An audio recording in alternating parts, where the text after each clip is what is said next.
Lisa, how are you doing? Very, very good. Thank you, Carla. How are you?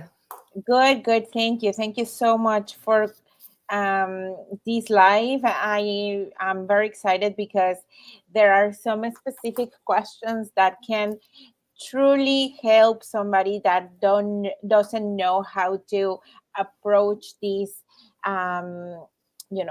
Perhaps they are first-time home buyers and they don't know exactly what to ask. So this Q&A session is definitely very helpful.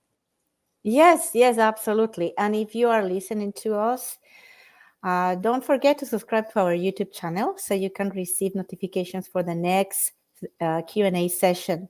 And now they will appear kind of random because we have all kind of audience here. We have people who have purchased before. We have people who have already following the real estate market and people who are just starting to get into this.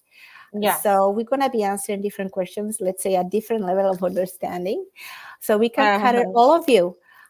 It's not a long session. It may take 20, 25 minutes, but stay there and learn a little bit more. And if you have a question of your own, please feel free to send us a DM and we definitely we're going to talk about it. So Perfect. Carla, I do want to start with you because I think this is an interesting question. Yeah. And first-time home buyers, they are really worried about how they're going to get the money, where they're going to get it. And that's not all. They want to know uh, what's happening with that, all the debt they're getting into. So the question I'm going to ask you is, how long will it take to pay my mortgage? Along with that, what is an amortization? Okay. So an amortization is the length of the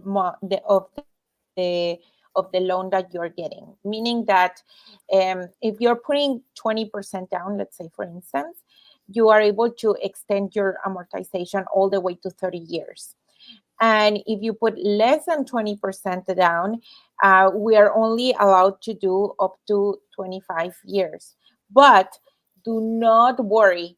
Some people worry a lot because they tell me, Carla, I don't want to have a 30-year loan. I want to make sure that it's paid fast.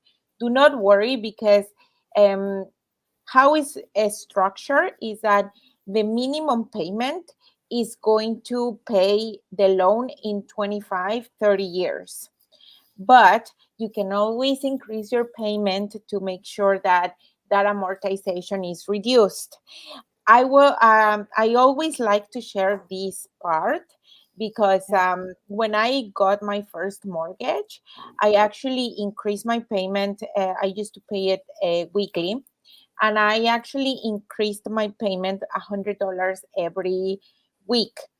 And by doing that, when I was signing my papers, I started with a loan of 30 years.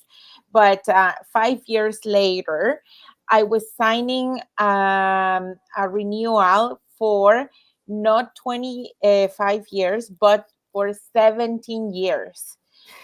Yes, I'm so happy you're talking about this because this is a really good point. With a little bit of extra money from your pocket, you are not just erasing a decade because remember, this accrues, right? Exactly. Yeah, so Exactly. it's not exactly the amount, it accumulates whatever you're doing.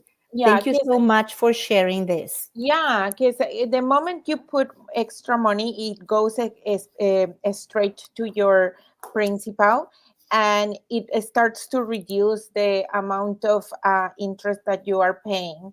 So more money, whenever is your next payment, will go towards the capital versus going to the interest. So it's how this compounding works in Yes, your favor. excellent. I love your answer all around it. Thank you so much for sharing. My Okay, pleasure, my let's pleasure. go for the next one. Okay, this one is also a question mostly done by first-time home buyers. Now, this is specific for a property. It says, how can I identify potential issues with a property during the inspection?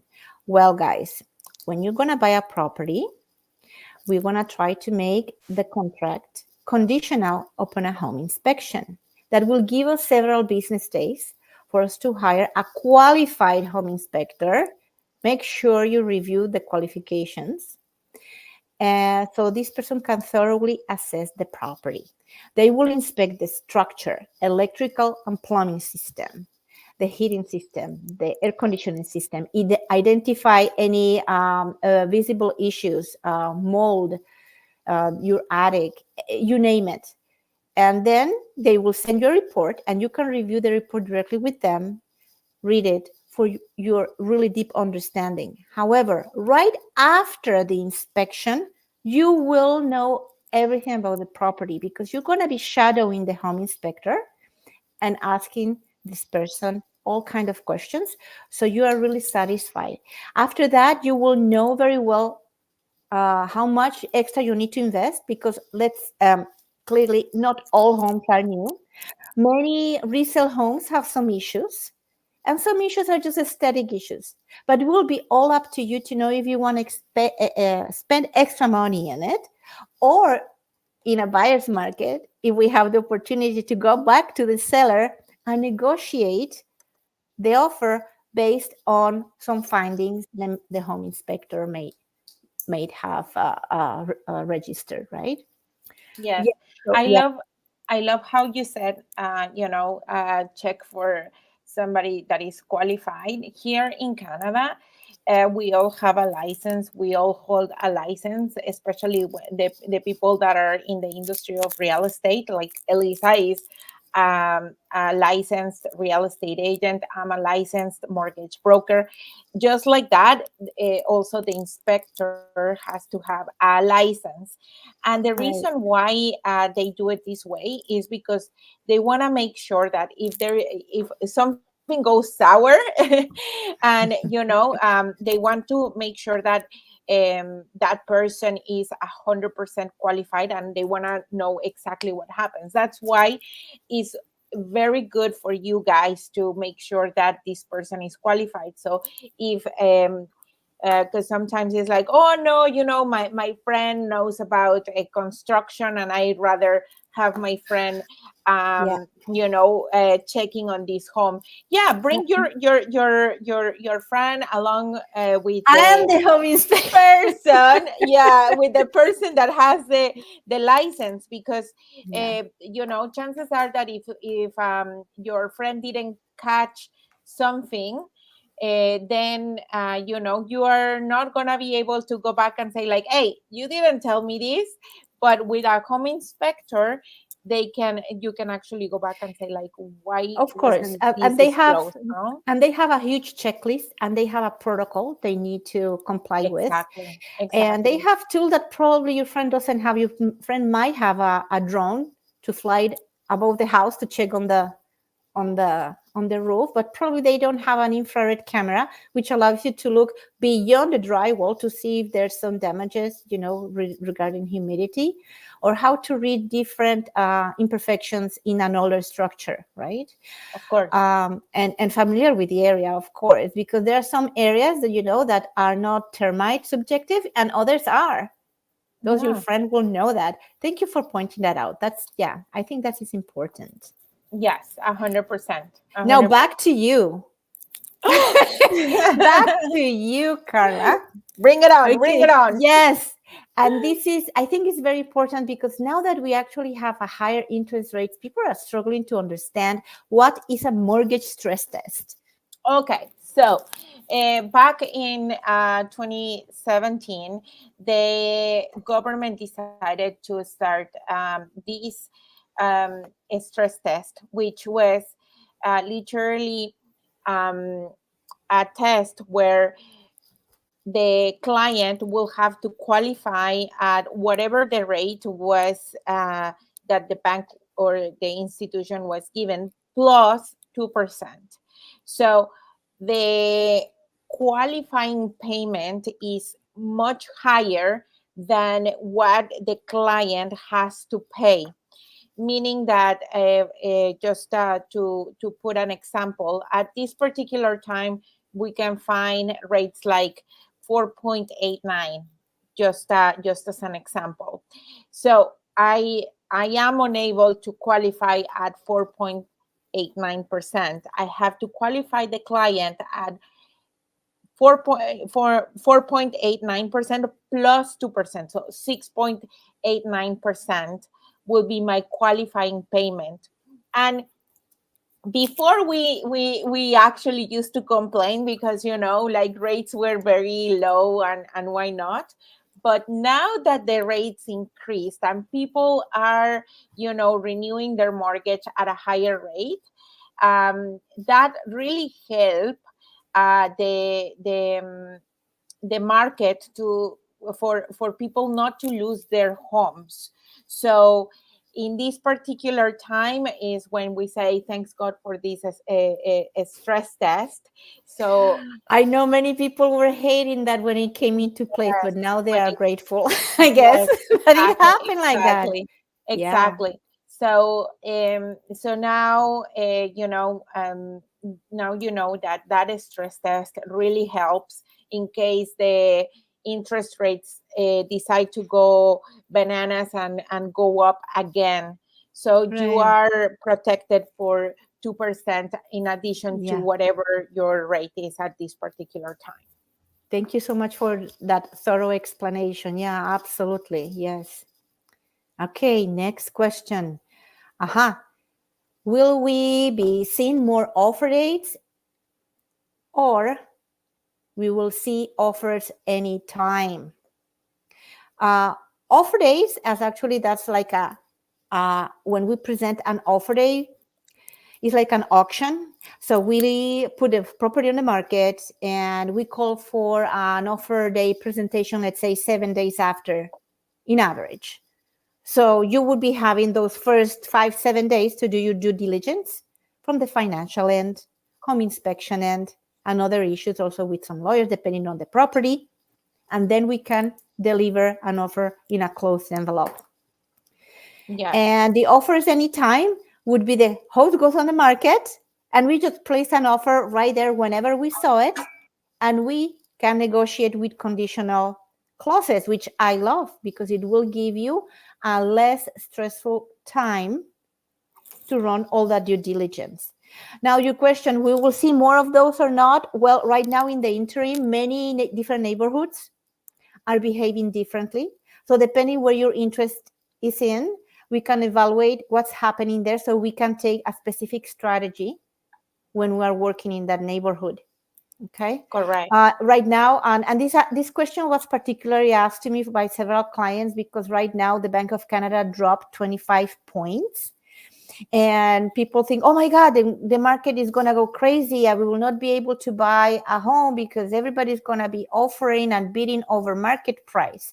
It's not like that. We have many different niches, especially in the condo market. We see in different pockets still a very heavy buyer's market, meaning that you as a buyer have a strong negotiating power. And a very few pockets we have seller market where the seller actually gives the lead and the last word on whatever's happening during the negotiation. And the rest is basically balanced market. You as a buyer and a seller will have the same opportunity to negotiate whatever is fair for you both. And remember, the next Bank of Canada announcement will be July the 25th. So we'll see if they keep dropping it 2 or 3 more times this year, probably 2 times. Maybe by the end of the year, I suspect we're going to get back into that faster pace. But right now, Yeah. this is what's happening. Yes. Now Yes. for Carla, All yes, and right. this is specifically for those of you who have friends, family members, or if one of your spouses is from Latin America and you really, really want that extra cash your spouse is holding in that country, or maybe with you, and you would like to bring it here. So really this question is about what should I do? Should I import my money or should I get a mortgage in my country to buy in Canada? And this is a question for permanent residents and citizens specifically. Go ahead, Yes. Carla. So yeah, thank you so much, Elisa. It's a very good question, because definitely a lot of people have reached out and say, you know what, I love the interest rates in Canada because they are about 5%, something that is unheard of in Latin America or Mexico. So the answer is no. The property will have to be in Canada in order for us to be able to do a mortgage in the so some people, what they do is that they refinance their mortgage here in Canada. They take some of the equity out, and then they buy a home in Mexico or Latin America. Same protocol applies to the your home country. So the bank or the institution that is lending you the funds, they are going to need an actual property to be in that country in order for them to be able to give you the money.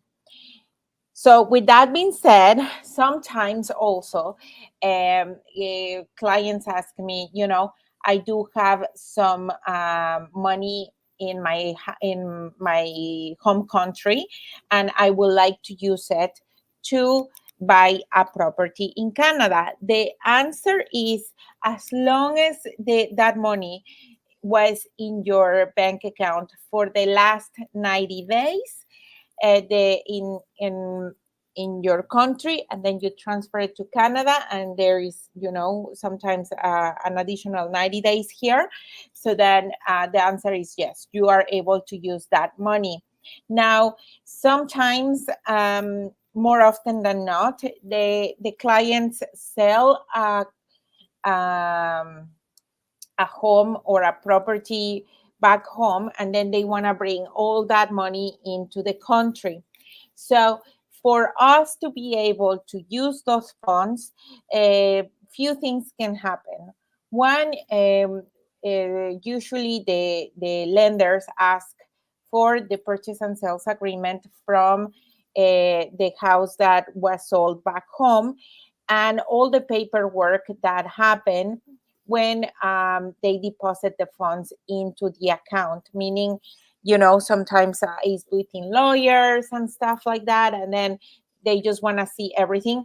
But because it's in another language other than French and English, usually they ask for all these paperwork to be translated in English. So, long story short, definitely reach out if you are in a situation like that, because we have to analyze the situation and make sure that, when you are starting to put offers and everything, we have that situation clear, and you are able to use those funds.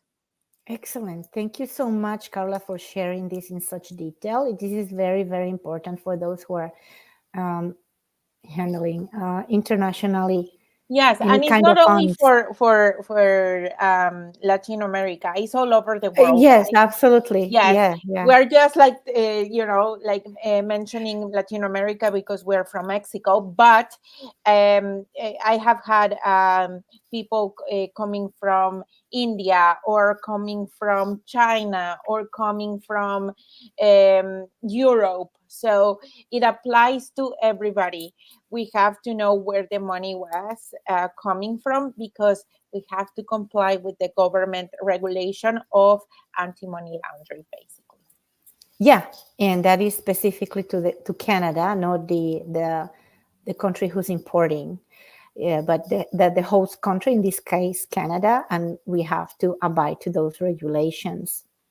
And Yes, I mentioned, Carla, we should be hosting a full program just on how to deal with all this, because I mean, yeah, Canada is full of immigrants like ourselves, and we still have assets or other money investment, in our home countries, and we would like to know Of how we can course. maximize that here now that, like you mentioned, the interest rates are not that high here. And especially Exactly. in Toronto, appreciation in properties is really high if we compare it to any other country. And, and as you will always see, all these investors, all these new buildings in downtown Toronto, because it's a healthy investment Yeah. for this kind of Yes, and I project. and I just wanted to add here that it is crucial, crucial, crucial, crucial that you mention this to the mortgage broker. Yeah. Where is the money coming from? Because at the end of the day, if the lender doesn't like it, they can actually say, I'm not lending you the money. Is that important? Yeah. Is that important? Yes, it's very important. And guys, you know that also the Bank of Canada can actually search for the origin of that money in many, many countries around the world. So even though you're keeping it in your home country for several months in some account, Canada will go into that country and investigate further. So yeah. Anyway, so this is great for the next topic. However, it's time for us to leave. So don't forget to send us your questions, please. Yes, So we'll send meet us you your next week. questions. Thank you so much, Elisa.